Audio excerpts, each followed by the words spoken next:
एक मुलगी मोठ्या प्रमाणात नाराज होती। ती तिच्या आईवडिलांना व्यवस्थित बोलत नव्हती आणि ती अगदी नाराज असल्याचं म्हणजे मानसिक स्थिती तिची बरोबर नसल्याचंच तिच्या आईवडिलांना जाणवत होतं। जेव्हा तिचे आईवडील तिला विचारायचे काय झालंय काय नाही तर ती सांगत सुद्धा नव्हती, कारण की काही दिवसांपासून ती अशा पद्धतीनंच करत होती। पण जेव्हा तिला डॉक्टरांकडे नेण्यात आलं, विविध ठिकाणी दाखवण्यात आलं, तरी सुद्धा ती काही सांगत नव्हती आणि डॉक्टर तिला सांगत होते की ही घाबरलेली आहे, हिच्यासोबत काहीतरी घडलेलं आहे। पण जेव्हा तिच्या आईवडिलांनी तिला विश्वासात घेतलं, संपूर्ण प्रकार विचारला, तेव्हा तो प्रकार ऐकून त्या परिसरातल्या लोकांना, आईवडिलांना आणि सगळ्यांनाच एक मोठा धक्का बसला। नेमकं काय आहे संपूर्ण प्रकरण, कुठं घडली आहे घटना, हे आपण अगदी सविस्तरपणे जाणून घेणार आहोत। पण जर तुम्ही अजूनही आपलं चॅनल सबस्क्राईब केलं नसेल तर लगेच सबस्क्राईब करून घ्या आणि बाजूला असणाऱ्या बेल नोटिफिकेशनला सुद्धा ऑन करायला विसरू नका।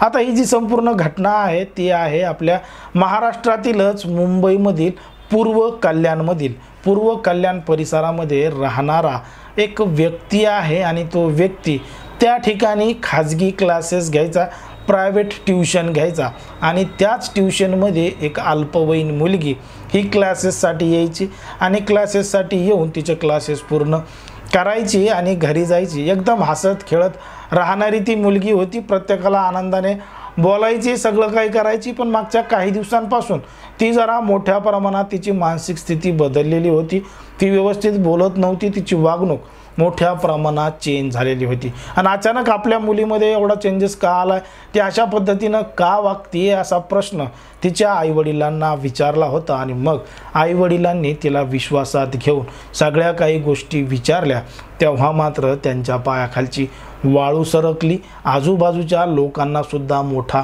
धक्का बसला। त्या मुलीनं सांगितलं की तिच्याबरोबर जबरदस्ती झाली आहे, तिच्याबरोबर नको ते कृत्य झालंय आणि ते ज्या क्लासेसमध्ये ती मुलगी शिकायला जात होती तिथल्याच शिक्षकानं केलंय।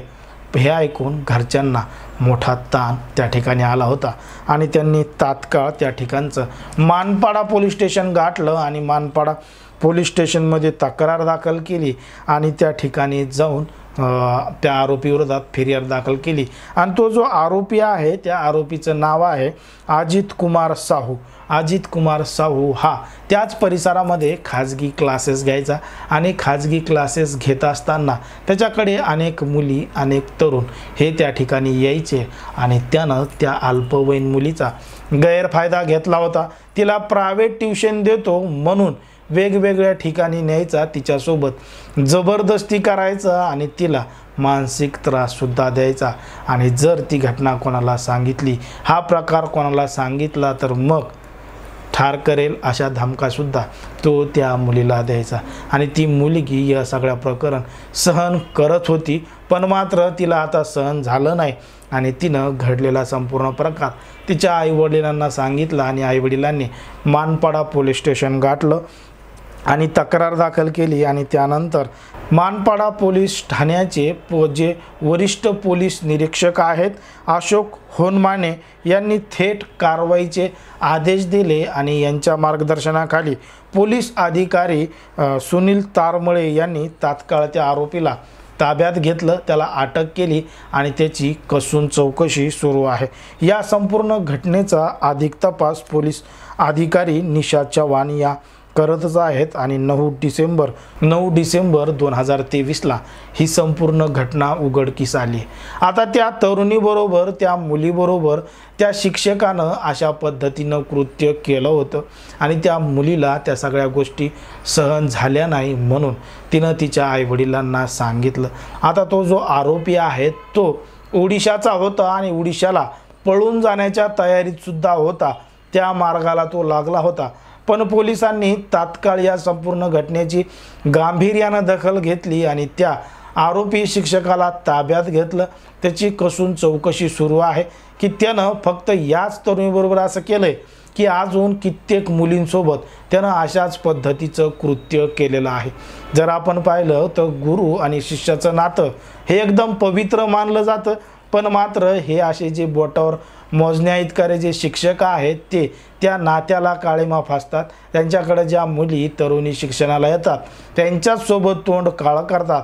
म्हणून असे जे शिक्षक आहेत, असे जे आरोपित आहेत यांच्यासुद्धा तोंड काळं केलं पाहिजे अशी मागणी आजूबाजूच्या परिसरातील लोकांनी केली आहे. म्हणून असं सुद्धा वाटू लागतं की महिला, मुली, तरुणी हे आता शाळेमध्ये किंवा क्लासेसमध्ये सुद्धा सुरक्षित नाहीत का, असा देखील प्रश्न या अशा बातम्यांमुळं, या अशा घटनांमुळं पडू लागतो. एकंदरीत या संपूर्ण प्रकरणावर तुम्हाला काय वाटतं हे अगदी स्पष्टपणे कमेंटमध्ये सांगा.